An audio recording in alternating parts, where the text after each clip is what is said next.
आगे है 17th श्लोक। मैं 17 और 18 को इकट्ठे बोलता हूँ। श्रेष्ठ धनुष वाले काशीराज और महारथी शिखंडी एवं दृष्टद्युम्न तथा राजा विराट और अजय सात्यकी, राजा द्रुपद एवं द्रौपदी के पांचों पुत्र और बड़ी भुजा वाले सुभद्रा पुत्र अभिमन्यु, इन सभी ने हे राजन सब ओर से अलग अलग शंख बजाए। ये संजय बता रहे हैं धृतराष्ट्र को। भगवान श्री कृष्ण और अर्जुन के पश्चात पांडव सेना के अन्य शूरवीरों द्वारा सब और शंख बजाए जाने की बात कहकर अब उस शंख ध्वनि का परिणाम क्या हुआ उसे संजय बतलाते हैं।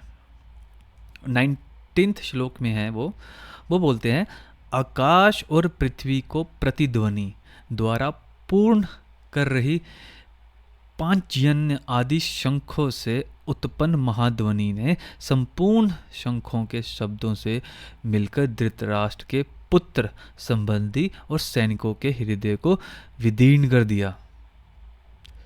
पांडवों की शंखध्वनि से कौरव वीरों के व्यथिक होने का वर्णन करके अब 4 श्लोकों में भगवान श्री कृष्ण के प्रति कहे हुए अर्जुन के उत्साहपूर्ण वचनों का वर्णन किया जाता है।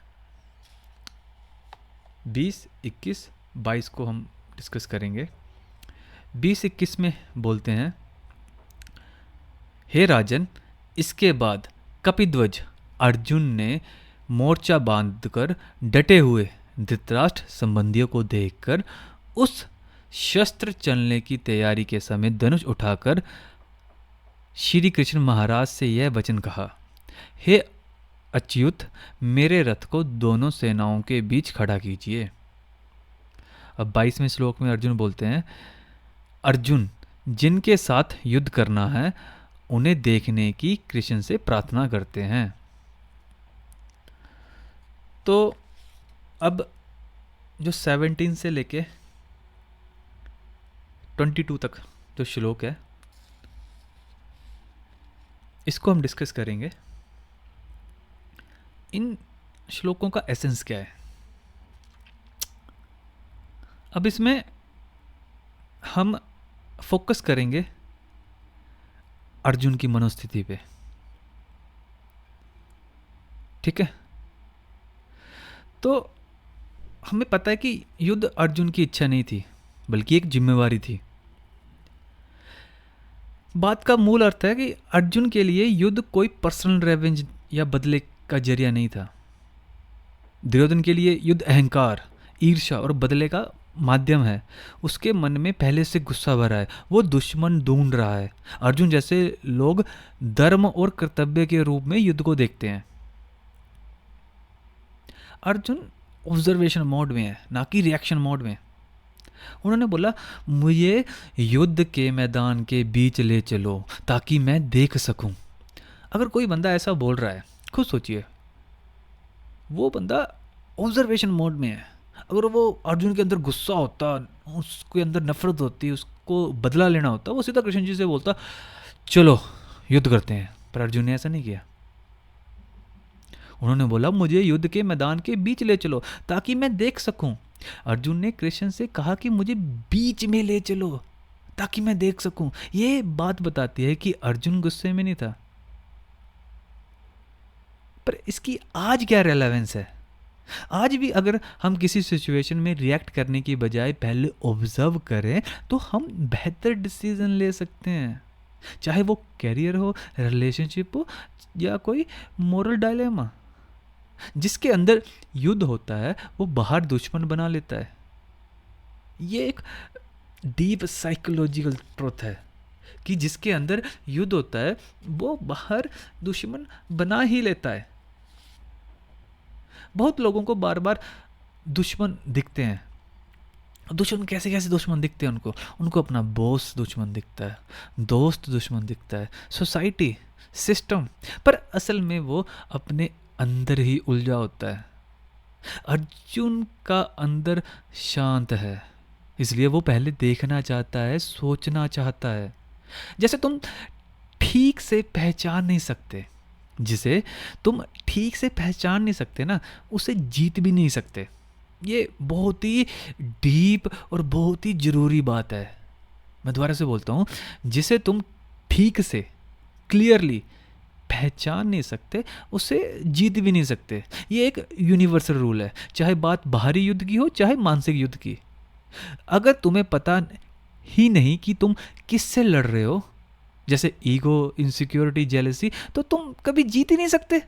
इनर क्लैरिटी बिना एक्सटर्नल विक्ट्री पॉसिबल ही नहीं है। जॉब डिससेटिस्फिकेशन हो, रिलेशनशिप कॉन्फ्लिक्ट हो या सेल्फ डाउट हो, सबसे पहले समझना होगा कि असली प्रॉब्लम क्या है। और ये तभी हो सकता है जब तुम इमोशनली न्यूट्रल हो, ना गुस्से में ना गिल्ट में। अगर हम ध्यान से सोचें तो हमारे आसपास ना 3 प्रकार के वॉरियर या योद्धा होते हैं। कौन कौन से? विचारहीन, विचारशील और निर्विचार। अगर हम विचारहीन की बात करें, अनकॉशियस, तो वो है भीम और दुर्योधन। वो है इमोशन ड्रिवन, ट्रिगर होने का इंतजार करते हैं वो। इनका युद्ध इंस्टिंक्ट है, रिवेंज है, प्राइड है, ईगो वेस्ट है। ये है विचारहीन योद्धा। हम भी ऐसे ही करते हैं। दूसरे विचारशील, इंटेलेक्चुअल, जो कि अर्जुन है। ये सोचता है, डाउट करता है, इसलिए ये स्पिरिचुअल ग्रोथ का पहला पड़ाव है। सेल्फ रिफ्लेक्शन भी बोलते हैं इसे हम। लेकिन इस स्टेज में कंफ्यूजन भी होता है, क्योंकि क्लैरिटी अभी पूरी नहीं होती। जो तीसरे टाइप का योद्धा है ना, वो है निर्विचार, ट्रांसीडेंट। वो है कृष्ण। ना तो रिएक्ट करते हैं, ना ओवरथिंक। उनका एक्शन क्लैरिटी और कर्तव्य पर आधारित होता है। ये स्थिति स्पिरिचुअल मास्टरी की निशानी है, एक सिंबल है, जहां अहंकार या पर्सनल इमोशन की कोई जगह नहीं होती। अर्जुन का प्रश्न है, मुझे लड़ना भी चाहिए या नहीं। अर्जुन पहले ये डिसाइड करता है कि युद्ध की अवस्था भी है या नहीं। ये क्वेश्चन दिखता है कि वो मैच्योर स्पिरिचुअल सीकर है, जिसे पहले अर्थ समझना है, फिर एक्शन लेना है। पहले उसे क्लैरिटी चाहिए। वो डायरेक्ट युद्ध नहीं करना चाहता, इजीली तो वो बोलता है ना कि मुझे बीच में ले चलो, जहां से मैं सब कुछ देख सकूं।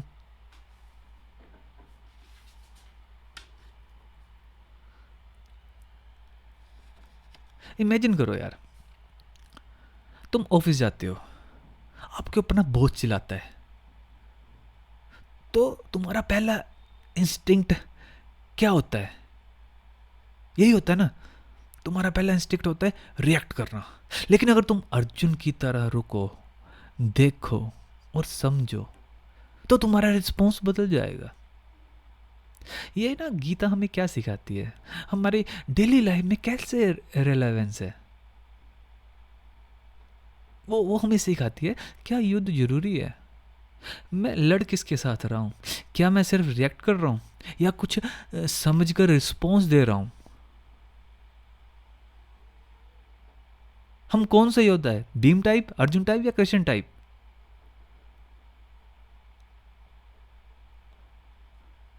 वो हमें डिसाइड करना है। एक्शन तब लो जब तुम ऑब्जर्व कर चुके हो। जो रुकता है वो डरपोक नहीं होता, जो रुकता है वो समझने वाला होता है। हर सिचुएशन में सबसे पावरफुल इंसान वो नहीं होता जो एकदम से जवाब देता है, बल्कि वो होता है जो सबसे पहले खुद से पूछता है, मैं किससे लड़ रहा हूँ? ये बहुत ही डीप सवाल है यार। मैं किससे लड़ रहा हूँ? खुद से लड़ रहा हूँ, सोसाइटी से लड़ रहा हूँ, मम्मी से, पापा से, बॉयफ्रेंड से, गर्लफ्रेंड से, एक्सपेक्टेशन से, डिज़ायर से?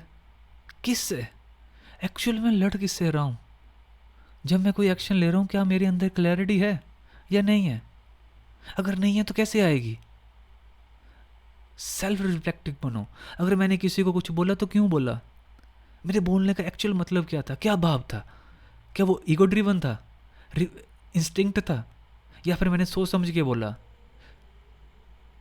क्या कभी हम ऐसा सोचते हैं कि जो हम बोल रहे हैं एक दूसरों को, उससे उसको बुरा भी लग सकता है, उसकी ज़िंदगी चेंज हो सकती है, चेंज गलत वे में?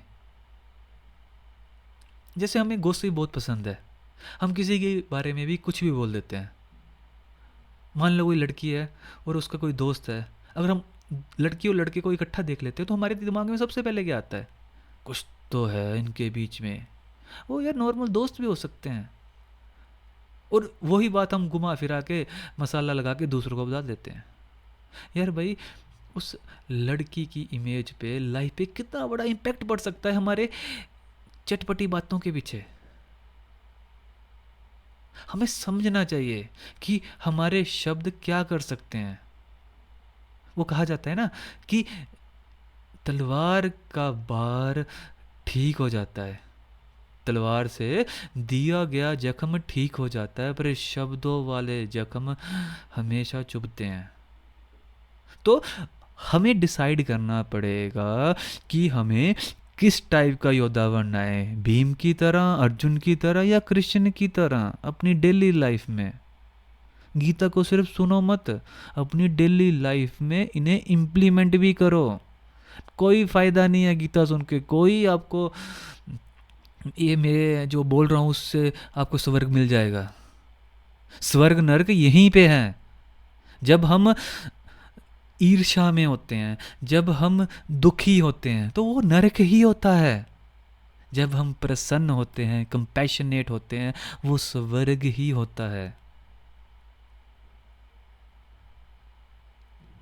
आई होप आपको अच्छा लगेगा या अच्छा लगा ये एक्सप्लेनेशन। हम फिर मिलेंगे अगली वीडियो में, तब तक के लिए हरे कृष्णा, राधे राधे।